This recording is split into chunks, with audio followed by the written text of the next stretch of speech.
Ғажайып бақ ертегісі. Баяғы заманда Асан мен Қасен деген екі дос болыпты. Екеуі де кедей адамдар екен. Асан ұлтарақтай жеріне егін егіп, Қасен өзінің азғана малын бағып, күндерін көріпті. Бір жылы көктемде Асан егін салуға қамданып жатқанда, Қасен жұтқа ұшырайды. Қыс аяғы қатты болып, азғантай малы қырылып қалады. Көзінің жасы көл болып, Қасен досына жылап келеді. Асан, сенімен қоштасайын деп келіп едім. Азғана малым қырылып қалды. Енді аштан өлместің қамын ойлап, қайыр сұрап, тентіреп кетемін дейді. Бұл сөзді естігенде Асанның да көңілі босап, көзіне жас келіп, Қасен досын құшақтап тұрып, екеуміз жан дегенде жолдас едік қой, мал жанымыз бір емес пе еді? Менің егіндік жерімнің жартысы сенікі болсын. Көңіліңді жұбат, қолыңа кетпен алып, тырбыңдап тіршілік жаса дейді. Сол күннен бастап Қасен де егін салып, тіршілік етеді. Күн артынан күн, ай артынан ай өтеді. Арада біраз жылдар да өтеді. Бір күні Қасен өзінің жерін қазып жүріп, кетпеннің шыңылдап темірге тиген байқап таңғалады. Бұл не ғажап екен? Сол жерді тереңдетіп қазып жіберсе, ішіне толтырылып алтын салған бір қара қазан көрінеді. Қасеннің қуанышы қойнына сыймай, қазанның құлағынан сүйрей, досының үйіне қарай жүгіреді. Сүйінші, Асан, деп айқайлайды. Ол жүгіріп келе жатып, сүйінші, бақытты болдың, үлкен олжалы болдың. Мен сенің жеріңнен ішіне алтын толтырылған қазан тауып алдым. Енді кедейліктен құтылдың. Асан оны қуана қарсы алып, сенің адалдығыңды білемін ғой, Қасен. Бірақ ол алтын менікі емес, сенікі. Сен оны өз жеріңнен қазып алдың ғой, деп жауап береді. Оған Қасен болмай, мен де сенің пейілің кең, мейірімді екеніңді білемін ғой, Асан, бірақ сен маған жеріңді бергеніңмен, жеріңнің астындағы қазынасын берген жоқсың ғой, дейді. Бірақ Асан да көне қоймайды.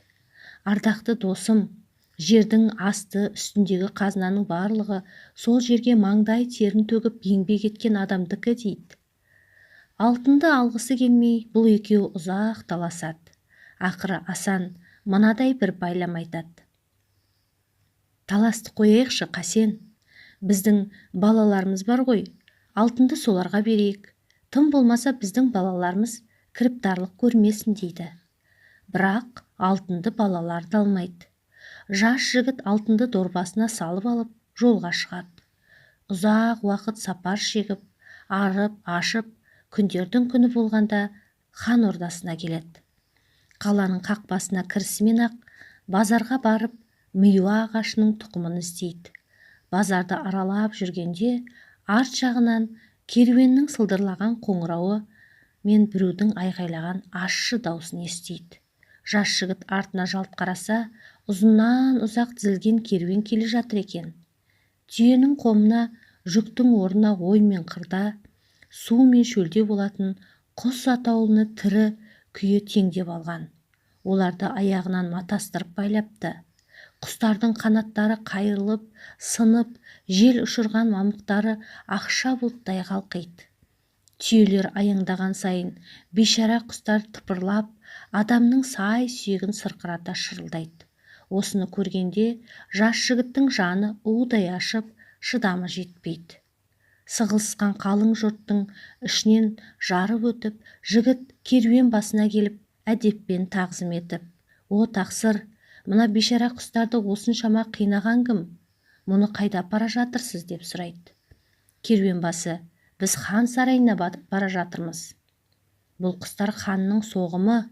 Осы құстар үшін бізге 500 ділда береді», деп жауап қайырады. «Мен 1000 ділда берсем, осы бейшара құстарды босатып жібересіз бе?» деп сұрайды жігіт.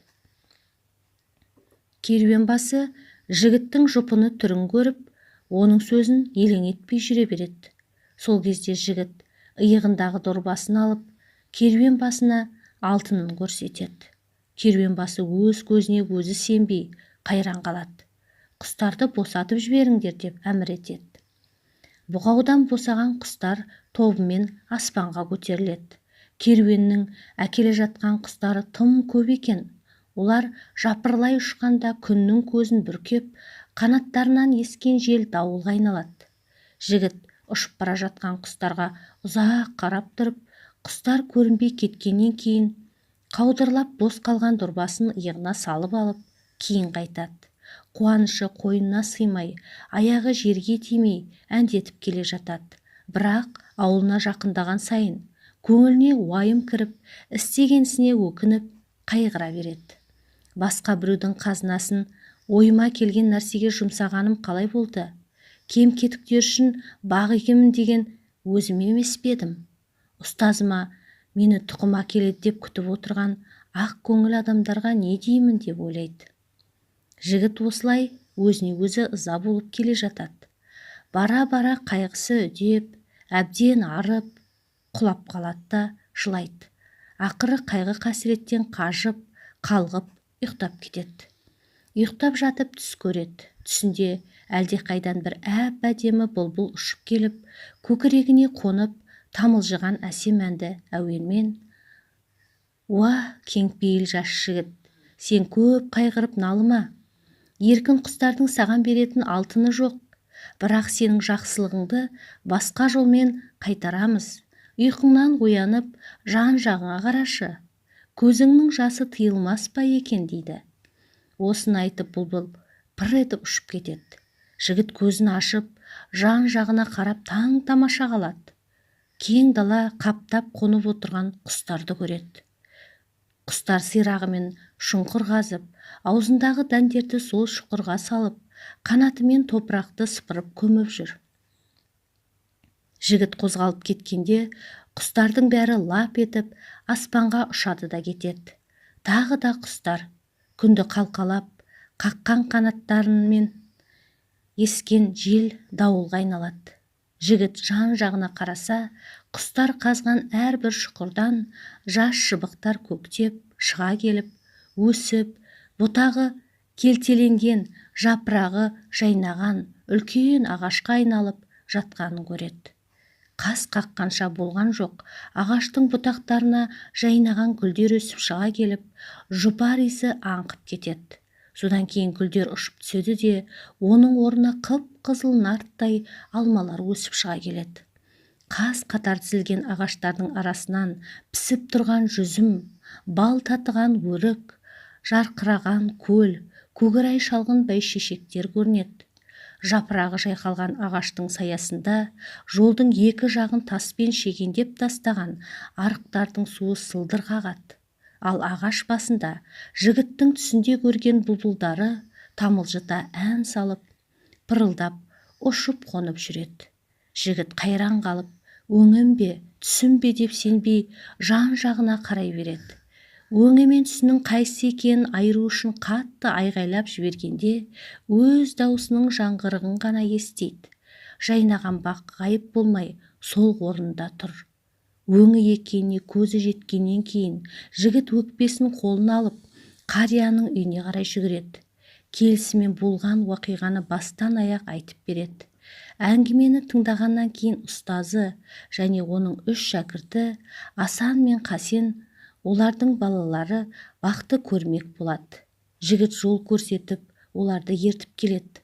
Көп кешікпей-ақ құлазыған жапанда ғажайып бақ орнапты деген хабар бүкіл елге тарайды. Ең алдымен өздерінің жорға жүйріктеріне мініп, баққа бай манаптар келеді. Бірақ олар бақтың жетісіне жетісімен-ақ алдарынан 7 құлып салынған темір қақпалы үлкен дуал пайда болады.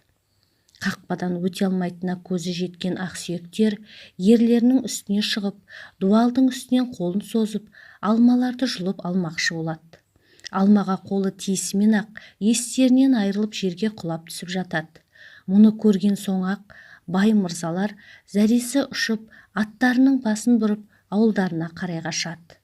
Олардың артынан алабаққа жер-жерден кедейлер келе бастайды. кем-кетіктер жақындасымен-ақ қақпаның құлпы босап, есік айқара ашылады. Олар ағаштан қанша жеміс алып жесе де, жеміс азаймайды. Күні бойы бақ ішінде құйқылжыған домбыра сазы, шырқата салған ән, той думан саябырламайды.